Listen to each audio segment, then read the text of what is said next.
JDS ಶಾಸಕ H D Revanna ಒಂದು ಮಾತನ್ನು ಹೇಳಿದರೆ ಬಿಜೆಪಿ ಮಂಡ್ಯ ಮೇಡಮ್ಗೆ ನಂಬಿಸಿ ಆಮೇಲೆ ಈಗ ಟಿಕೆಟ್ ಕೊಡಲಿಲ್ಲ ಅಂದ್ರೆ ರಾಜ್ಯಸಭಾ ಚುನಾವಣಾ ವಿಚಾರದಲ್ಲಿ ಇದಕ್ಕೇನು ಹೇಳ್ತೀವಿ? ಅದು ನಮ್ಮ ಪಾರ್ಟಿ ಆಂತರಿಕ ವಿಚಾರ.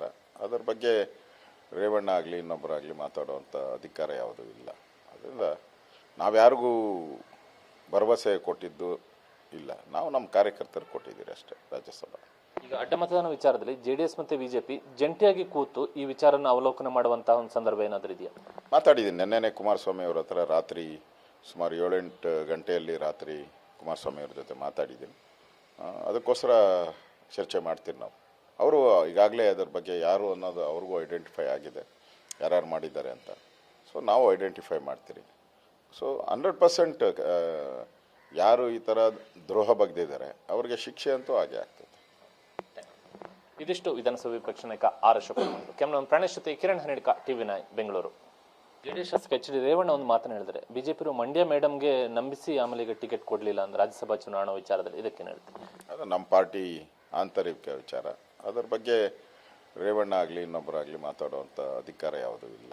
ಅದರಿಂದ ನಾವ್ಯಾರಿಗೂ ಭರವಸೆ ಕೊಟ್ಟಿದ್ದು ಇಲ್ಲ. ನಾವು ನಮ್ಮ ಕಾರ್ಯಕರ್ತರು ಕೊಟ್ಟಿದ್ದೀರಿ ಅಷ್ಟೇ. ರಾಜ್ಯಸಭಾ ಈಗ ಅಡ್ಡ ಮತದಾನ ವಿಚಾರದಲ್ಲಿ ಜೆಡಿಎಸ್ ಮತ್ತು ಬಿಜೆಪಿ ಜಂಟಿಯಾಗಿ ಕೂತು ಈ ವಿಚಾರನ ಅವಲೋಕನ ಮಾಡುವಂತಹ ಒಂದು ಸಂದರ್ಭ ಏನಾದರೂ ಇದೆಯಾ?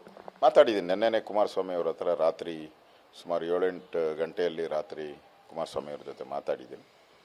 ಅದಕ್ಕೋಸ್ಕರ ಚರ್ಚೆ ಮಾಡ್ತೀವಿ ನಾವು. ಅವರು ಈಗಾಗಲೇ ಅದರ ಬಗ್ಗೆ ಯಾರು ಅನ್ನೋದು ಅವ್ರಿಗೂ ಐಡೆಂಟಿಫೈ ಆಗಿದೆ, ಯಾರ್ಯಾರು ಮಾಡಿದ್ದಾರೆ ಅಂತ. ಸೊ ನಾವು ಐಡೆಂಟಿಫೈ ಮಾಡ್ತೀರಿ. ಸೊ 100% ಯಾರು ಈ ಥರ ದ್ರೋಹ ಬಗ್ದಿದ್ದಾರೆ ಅವ್ರಿಗೆ ಶಿಕ್ಷೆ ಅಂತೂ ಆಗೇ ಆಗ್ತದೆ.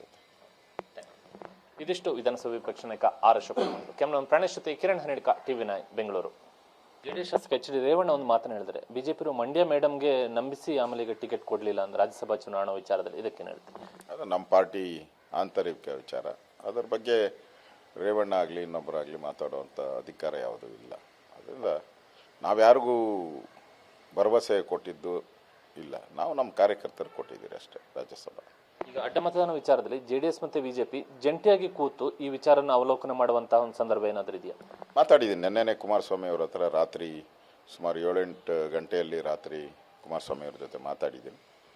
ಅದಕ್ಕೋಸ್ಕರ ಚರ್ಚೆ ಮಾಡ್ತೀವಿ ನಾವು. ಅವರು ಈಗಾಗಲೇ ಅದರ ಬಗ್ಗೆ ಯಾರು ಅನ್ನೋದು ಅವ್ರಿಗೂ ಐಡೆಂಟಿಫೈ ಆಗಿದೆ, ಯಾರ್ಯಾರು ಮಾಡಿದ್ದಾರೆ ಅಂತ. ಸೊ ನಾವು ಐಡೆಂಟಿಫೈ ಮಾಡ್ತೀರಿ. ಸೊ 100% ಯಾರು ಈ ಥರ ದ್ರೋಹ ಬಗ್ದಿದ್ದಾರೆ ಅವ್ರಿಗೆ ಶಿಕ್ಷೆ ಅಂತೂ ಆಗೇ ಆಗ್ತದೆ. ಇದಿಷ್ಟು ವಿಧಾನಸಭೆ ವಿಪಕ್ಷ ನಾಯಕ ಆರ್ ಅಶೋಕ್.